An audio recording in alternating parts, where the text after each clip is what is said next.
Next on the stage, a good friend of mine, an extremely inspiring person. You'll be very lucky to meet someone with such a big heart as what Mippy has. She feels this whole thing so deeply, more than almost anyone I've ever met. You're going to see a lot of raw emotion from her. She's seen a lot of things. She's been doing this for a long time. She has a heart of gold, and she is so dedicated and passionate about speaking up for the animals.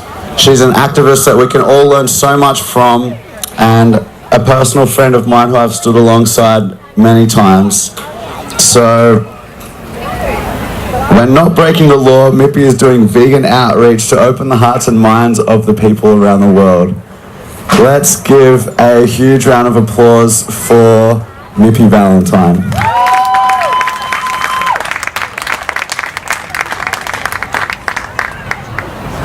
Thank you.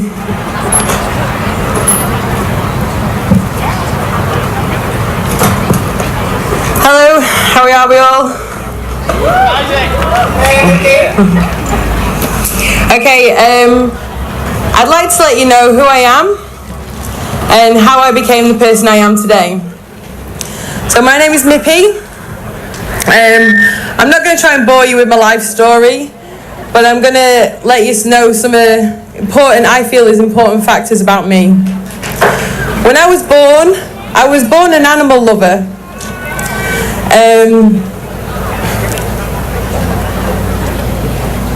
To the point that my first words weren't mum or dad, but my cat's name, Tiddles, which I couldn't even pronounce. When I was growing up, my dog was my best friend, and my world collapsed when he died when I was 12. I've always had a very caring nature for all life, and when I left school, I went to an agricultural college. I did farm work. I wanted to be a veterinary nurse, but to be a veterinary nurse I had to go to an agricultural college to get me on to be a veterinary nurse. I did farm work. I refused to do parts of it because I didn't agree what was being done to the animals. And I ended up leaving that college a vegetarian. After this, after leaving college and no longer wanting to be a veterinary nurse, I went to work in care. I've cared for the dying. I've worked in old people's homes. I've worked in psychiatric units. And the last job I had before coming to Australia was I was looking after adults with severe learning disabilities with severe behavioural problems. I did that for about 4 years, and then I came to Australia on a working holiday visa.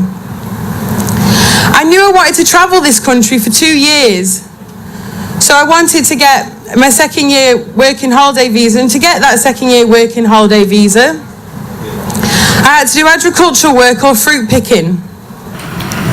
So I started job searching on the Gumtree, as we all do. And as I was searching, I came across a job working on a dairy farm that ticked every single one of my vegetarian boxes. Free range, small, family run. I was like, woohoo, this is a perfect job for me. I love cows. So I applied for the job, and I told them about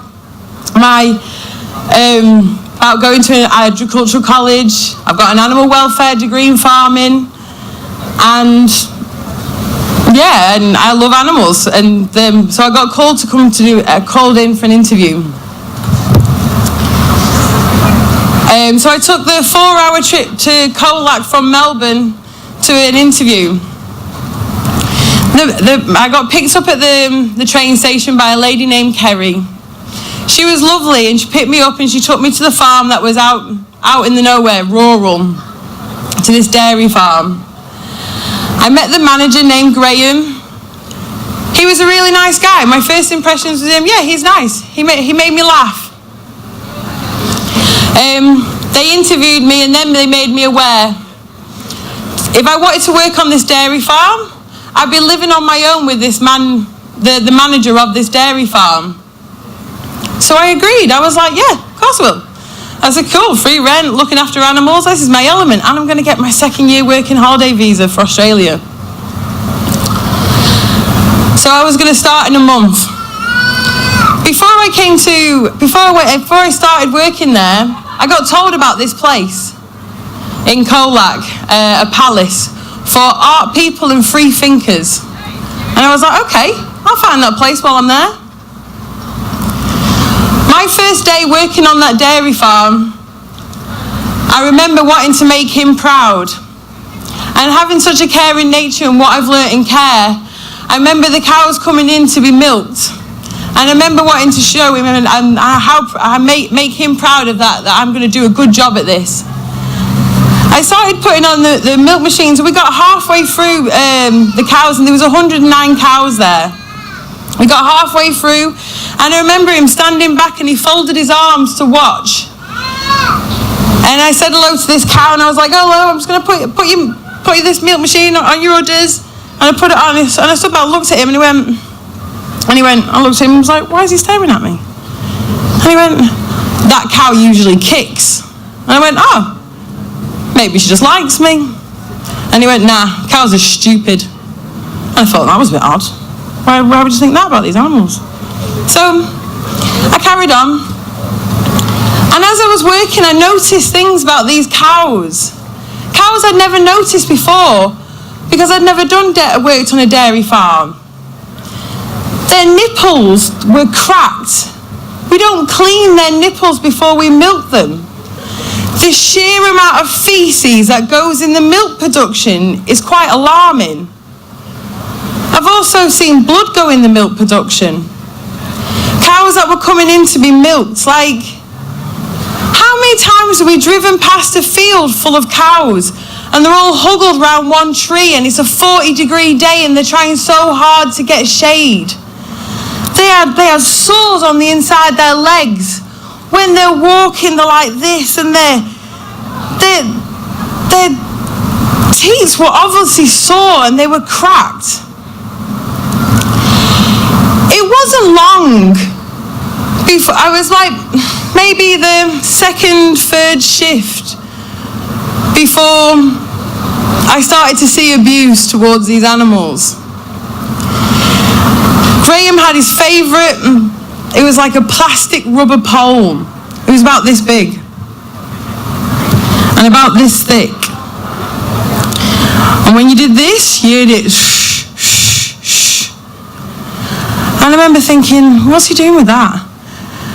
I've seen cows get so scared of him coming towards the cows, and cows, when they're scared, they poo a lot. They poo like a hell of a lot.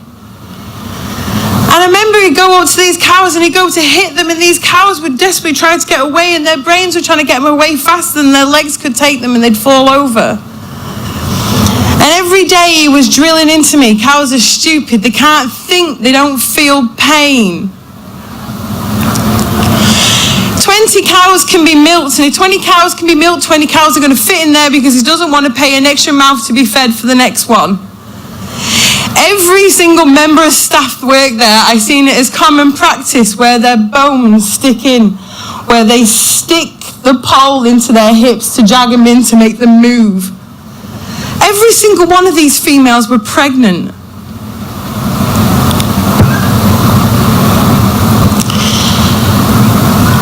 I remember him handing me a pole, and I had this pole, and I remember like, what do you want me to do with this pole?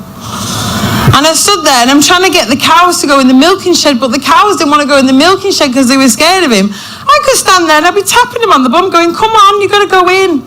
They didn't want to move. They were scared of him. I found Wolfgang's palace, who then became my haven, as the abuse got worse towards the cows. The abuse that got worse to the cows that other members of staff who didn't agree with animal cruelty turned a blind eye to, because it just seemed so normal in this world. And when I go to this palace where all these free thinkers were, I remember I'd go there on a daily basis and I'd cry about the things I was seeing. I soon learned after time that other people in the farming community who'd worked in farms They said, yeah, they dabbled in farm work but couldn't do it because they couldn't stand seeing the animal abuse. And they knew when someone had an argument with their wife or were having a bad day because the animals got it. I'd finished my shift after milking 109 cows and cleaning the yard, and I'd cry. I'd go to my room and I'd cry. I'd cry about the things I was seeing. This man couldn't walk past the cows without punching him in the face, stamping him on the foot. And I was like, I can't stand back and watch this, I need to do something. I rang the RSPCA. I told them everything. I told them the address, I told them the name, I told them I lived there. Oh no, sorry, I don't think I told them I lived there. I told them everything they needed to know. A couple of days later, I was called into like an unofficial meeting into the kitchen of the house that I was sharing with this man, with the other person who also lived on the property in a different house, and her brother. They didn't want to mention the names to me, RSPCA or animal cruelty. And I just played the I'm a dippy card, don't really know what you're talking about. And it worked really well, and I was still staying there. It was that moment that I realised the RSPCA had tipped off this farm and weren't going to come and save these animals. In all of my life of working in care in psychiatric units, and I pride myself in working in places that are anti-medication and giving people the best quality of life and trying to work with them regardless of their actions. I thought to myself, right, I'm going to try and change this man. For these cows, I have to stay here and I have to change this man, because where are they going to go? They've got no one. So every time we get these poles out and start smacking these cows, I'd stop what I was doing and I'd go over to that cow and start petting her and seeing she was okay. He was like, what are you doing? I'm not paying you to pet cows, I'm paying you to milk them. Well, if you didn't have to hit the cows, I wouldn't have to see if they're okay. So he started to change. It didn't last very long, maybe 3 days tops. And then he started to beat these animals and looking at me and getting off on it. I remember him laying into these cows. People who don't think cows are aware, or any animals are aware, you are very wrong. These animals are aware, they know what's happening to them. I've seen cows when he comes along, very fearful cows that would put their head and chuck their heads into their fellow friends and family because they were scared of getting hit. Things got a lot worse on that farm. I remember a baby cow that was sick. It was the middle of summer in January, and there was one baby calf lay on the floor, and it was clearly very ill. And sorry, it's a bit hard for me to talk about these things. And I babbed on about this dairy calf, and he said to me, don't you dare move that cow. Don't you move that calf. And I was like, okay. And this calf was playing on my mind. I remember her lying on the floor and there were other baby cows around it, like looking at her with sheer concern. I babbed on about that cow. A few times we were having my head ripped off about wanting to talk about this baby cow. So the following day he drowned that baby cow in front of me. And then he left that baby cow dead amongst the other baby cows for a whole week because it kept the flies off his face.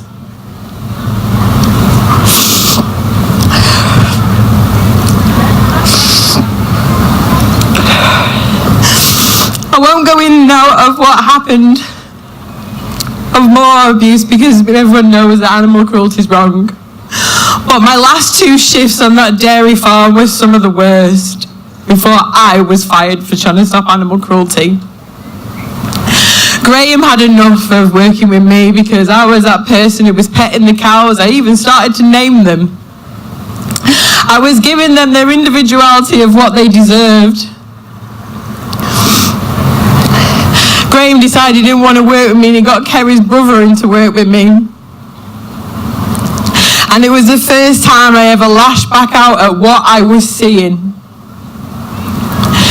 And I remember these cows, and all these cows, they're all pregnant. And like I said, if they all can fit in to be milked, then they're going to fit in.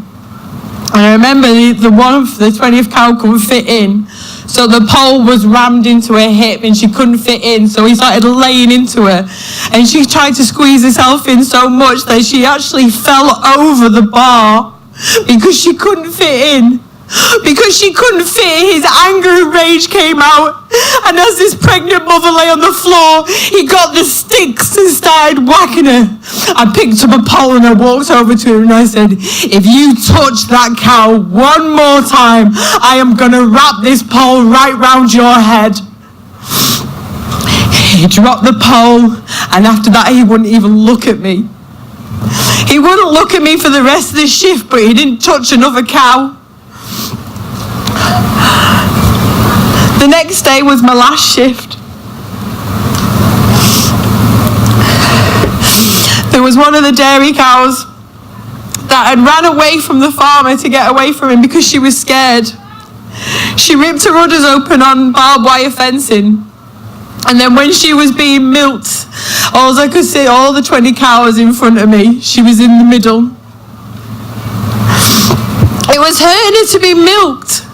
So she was getting her feet and she was pulling them off, kicking the machines off. And he put it on the second time he put it on. His words were, you effing mole, do as you're told. He wrapped her tail around the bar. I don't know if anyone's been in a milking shed, but they're loud. He put that tail over the bar and he pulled it, crunch. I heard her tail broke over the machine. She was trying to climb up the wall with nowhere to go and screaming.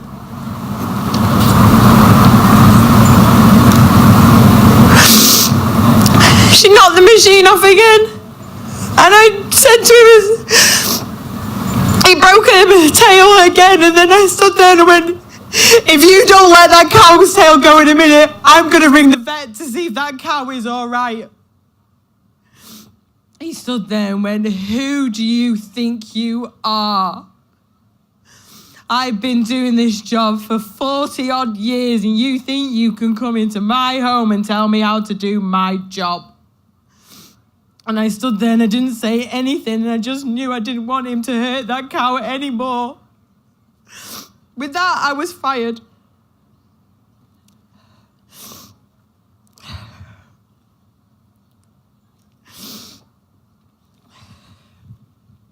So I made a promise to all those 109 cows there that I was going to do my very best to try and make this world a better kind of place and get their truth out there. Get the truth of what's happening to them and why, and how this system is so corrupt. For me, I went to work on a dairy farm because my favourite animals are cows. It was like a punch in the face of reality of what actually happens on these farms. All the abuse I've seen on this dairy farm, I can honestly put my hand on my heart and tell you the worst screams I ever heard come out of a cow when she had her baby taken away. I witnessed one cow stand at a gate and wail for her baby morning and night for 2 weeks, and they have tears just like me and you, like any mother would if you'd taken her baby away. I had nightmares for a year. I went and searched for help. I contacted the RSPCA. I didn't hear a response. I contacted Animal Liberation Victoria, who helped me to contact the RSPCA for the 3rd time. And do you know what came of it? Nothing. Did the RSPCA even ask me for a witness statement of what I'd seen with my own eyes on this dairy farm? Nah, no they didn't. So since working on this dairy farm, I have dedicated my life into activism and trying to get the truth out there. I'm driven insane by injustice. I've gone into farms and I've gone into and rescued animals. I've done private investigations into places. And I can tell you now, there's no happy cow. There's no laughing eggs or laughing cows, happy eggs. There's no such thing as humane slaughter. I've been to slaughterhouses where I've witnessed animals giving birth in the killing queue because they're so stressed out.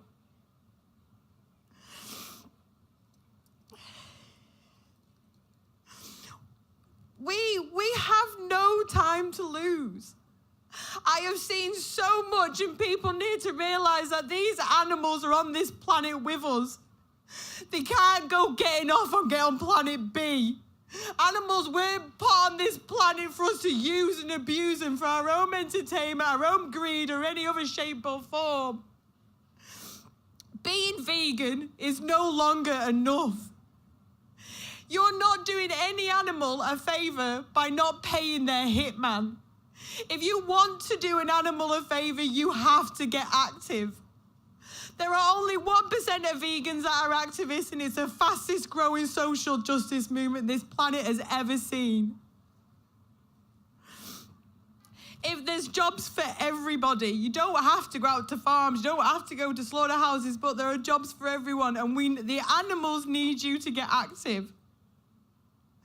The whole time I've been stood up here talking, there are animals in farms, sale yards and slaughterhouses that are screaming, shaking in fear and wish there was someone there to help them.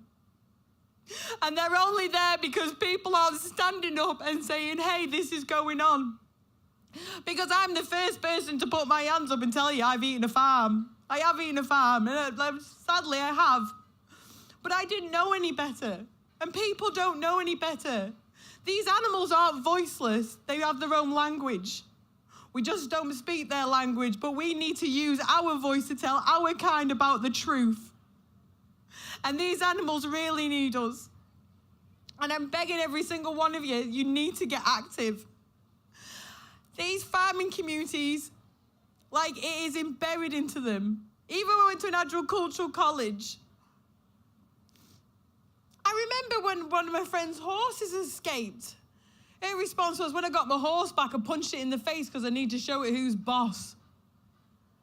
They're indoctrinated into a system, unless you're in the farming community, and any farmers here will know exactly what I'm talking about because I've been in these farming communities, and don't pretend it doesn't happen because we all know it does. It might affect your back pocket when these animals are getting abused, when people realise the truth, because let's face it, we don't have to even talk about animals being abused in the grand scheme of things of punching them in the face, because standard practice is bad enough.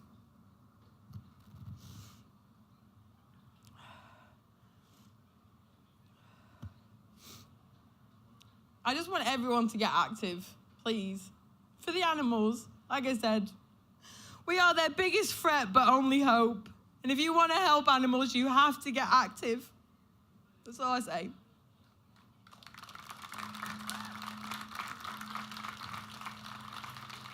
Have we got time for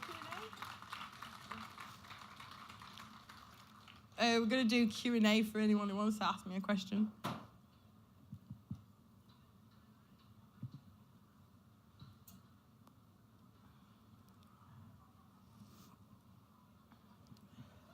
How long were you working there? 6 weeks. 6 weeks before I was fired.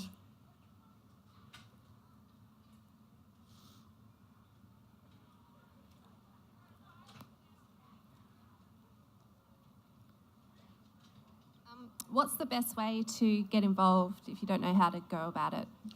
I'm actually doing a workshop at 4:30 this afternoon for all the different forms of activism. Like, there are jobs for everybody. You don't have to go to slaughterhouses. You don't have to go do all the things. I do everything. Like, I'm a full-time activist, have been for 9 years. I don't expect anyone to do anything that I've done. I've just seen so much that I'm driven insane by injustice. When I'm not being active, I get angry. And I can't tell people what's the best way to get active because I don't know you as a person. What might work for me will work for me. What works for someone else will only work for them. There are jobs for everyone. There's so many different forms of activism. You can be an activist while sitting at home from your own house. There are jobs for everyone. People need computer skills. People need edit videos for someone. Someone needs help. People with organisation skills are great at organising protests. There's jobs for everyone. Artists, everything. So come to my workshop or come speak to me afterwards and tell me what you're good at, and I'll plonk you in somewhere.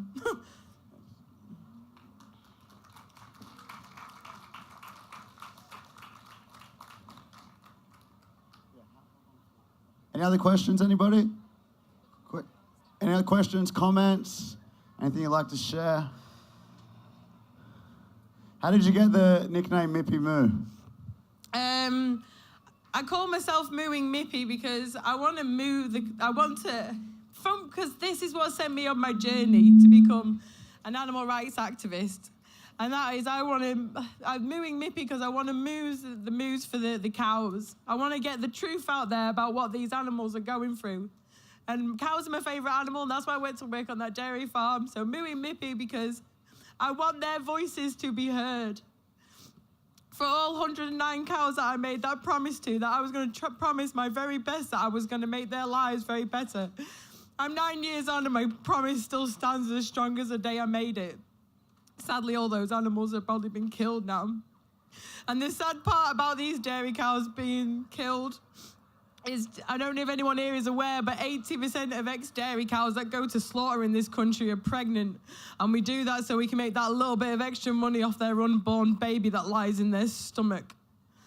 Nobody should ever leave this world or enter the world of being ripped out of their own dying mother's body and thrown onto a floor. It's nothing but criminal and Nazi, if you ask me. Animal cruelty is only going to stop if we fight it. Well said, Mippy.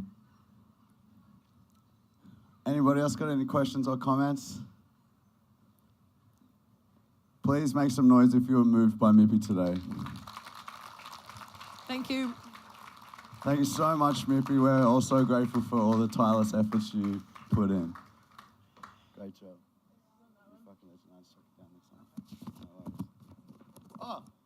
By the way. This is one of Mippy's t-shirts. It says, wait, what does this say? I can't read it upside down.